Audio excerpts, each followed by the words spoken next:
Bonsoir à tous et bienvenue dans ce journal. Au sommaire, investir à Ouidah, des investisseurs séduits par le potentiel économique de la ville.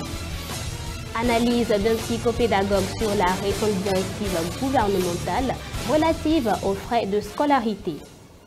Test de conjugaison pour finir, quel est le participe passé du verbe aller? Les réponses des citoyens béninois dans ce journal. C'est tout pour les titres, les détails dans un instant.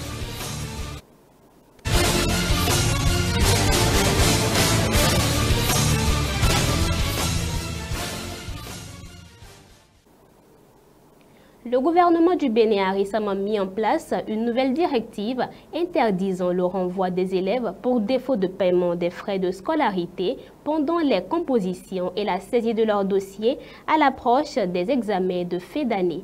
Le psychopédagogue Edi Camille Koto expose son avis. Cette décision est motivée par la défense du droit à l'éducation de tous les enfants.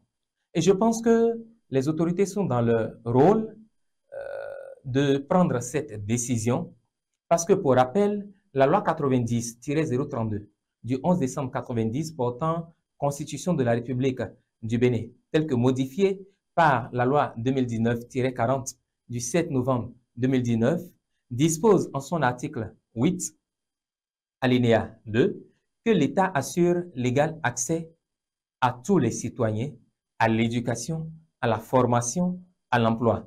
Et donc, se basant sur cet article-là, les autorités ont raison, le ministre est en droit de souhaiter que les enfants ne soient pas renvoyés et que tous les enfants, quel que soit l'établissement dans lequel ils se retrouveraient, que ce soit dans le public ou dans le privé, bénéficient du même traitement, c'est-à-dire reçoivent les cours, reçoivent les contenus d'apprentissage sans qu'on ne porte entorse à leur droit à l'éducation. Je comprends donc que la décision viennent réguler une pratique qui malheureusement ne facilite pas le droit ou l'accès à l'éducation des enfants que nous avons dans nos différentes écoles. Cependant, l'article 13 de la Constitution fait état de la gratuité progressive de l'enseignement public en République du Bénin. Ça veut dire que quelque part, l'État a aussi sa part de responsabilité. Et c'est bien évidemment pour jouer ce rôle que dans les écoles, dans les collèges d'enseignement général au Bénin, les filles de la 6e jusqu'en classe de 3e sont exemptes de scolarité. Les filles ne payent pas la scolarité de la 6e jusqu'en classe de 3e et c'est l'État qui vient payer à leur place. C'est déjà pour comment dire, promouvoir dans une certaine mesure la gratuité progressive.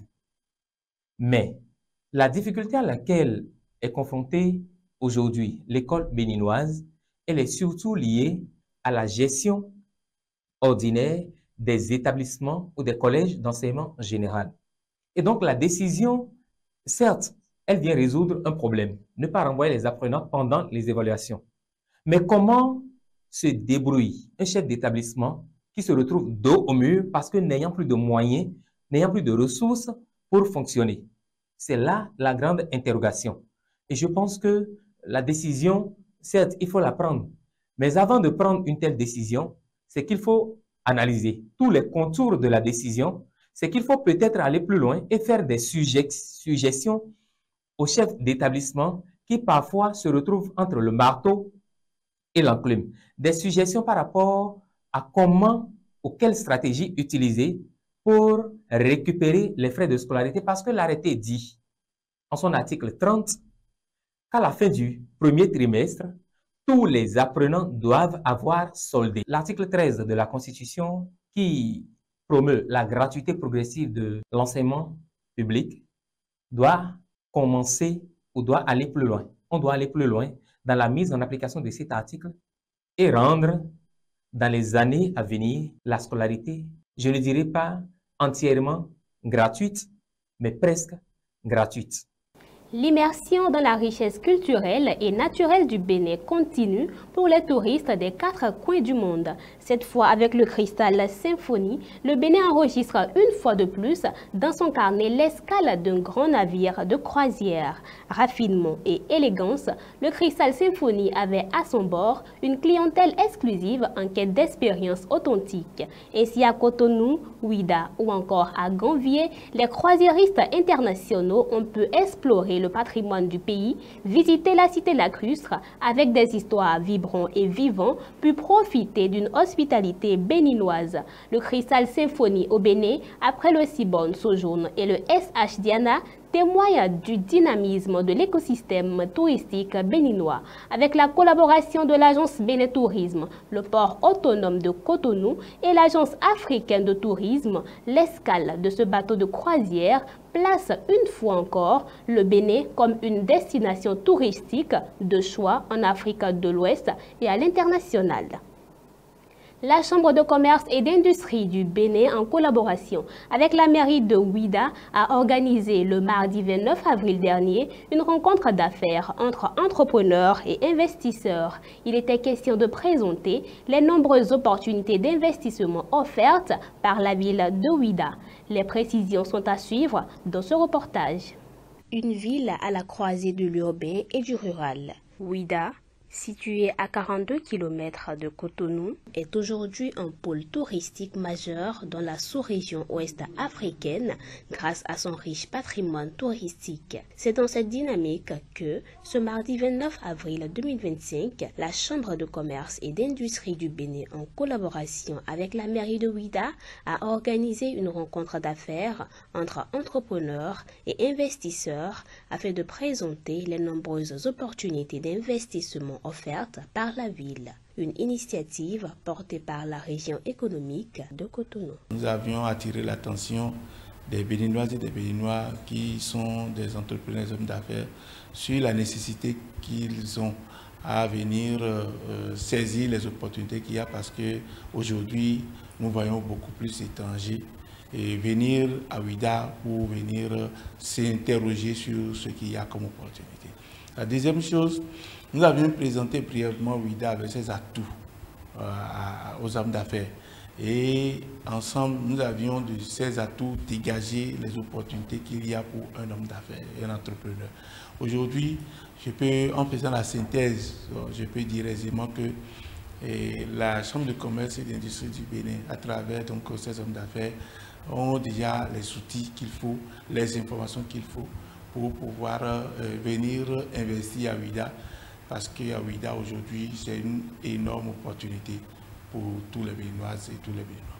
Avec ses nombreux atouts, Ouidah apparaît comme une terre d'opportunités pour les entrepreneurs et les investisseurs désireux d'investir et de rentabiliser au Bénin. Sa position géographique, qui en fait un site balnéaire avec la mer, la plage, une bande de terre, des plages avec des sables blancs, une bande de terre bien jolie, avec des terres de couleur assez agréable, une lagune qui vient à peine à 200-300 mètres de la mer et donc qui en fait un endroit paradisiaque. Le deuxième atout, c'est que Ouidah est reconnu dans le monde comme le siège mondial de Vaudou et donc en fait une destination religieuse. Et en fait, Ouidah a été le plus grand port de l'esclavage. Commerce ignore de l'histoire, mais que notre gouvernement a décidé donc de révéler, de positiver pour en faire un atout touristique majeur.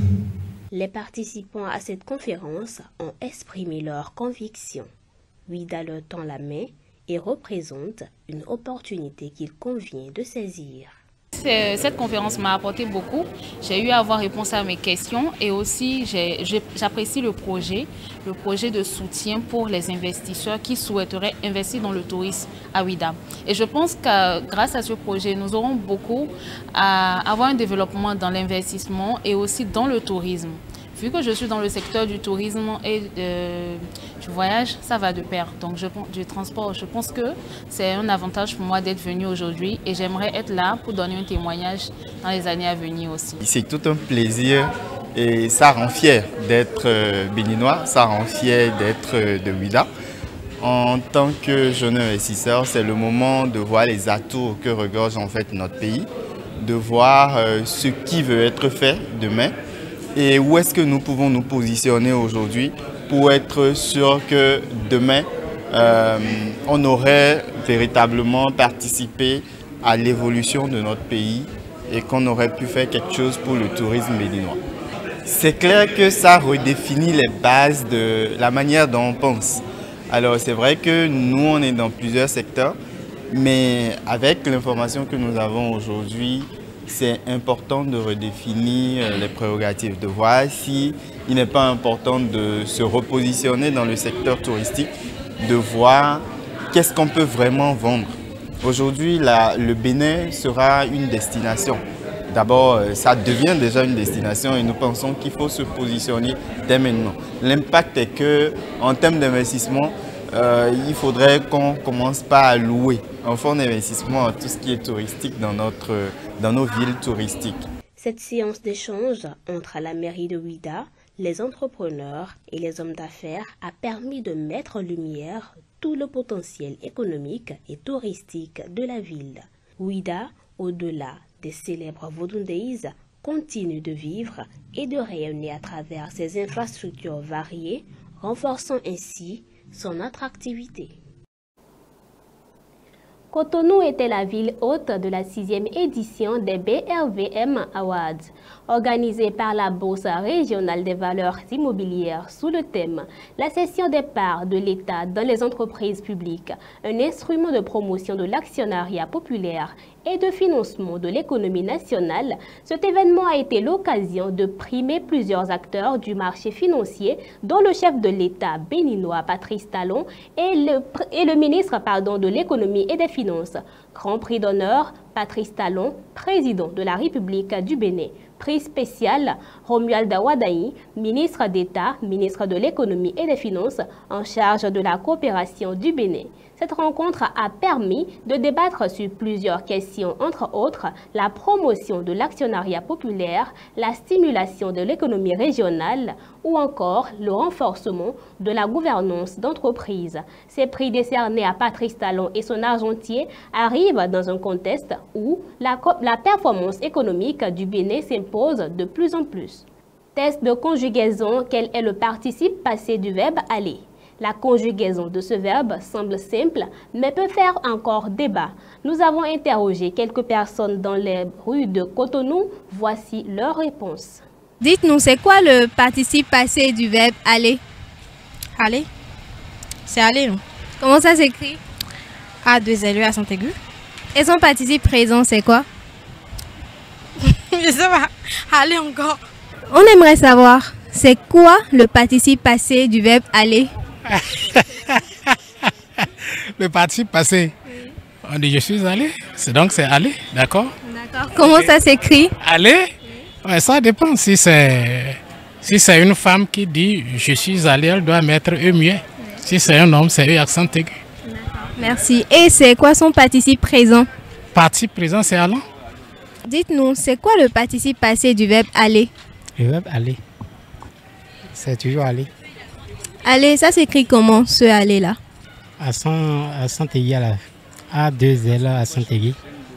D'accord. Et c'est quoi son participe présent? Participe présent, allant. C'est quoi le participe passé du verbe aller? Le participe passé était.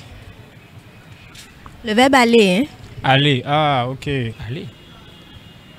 Aller, comment ça s'écrit, ce aller-là? Et accent aigu à la fin. Vous êtes sûr? Ouais. D'accord. Et c'est quoi son participe présent? C'est toujours aller, non? Je pense que c'est aller. Nous sommes à la fin de ce journal. Merci de l'avoir suivi. Restez connectés pour la suite de nos programmes sur Kadara TV.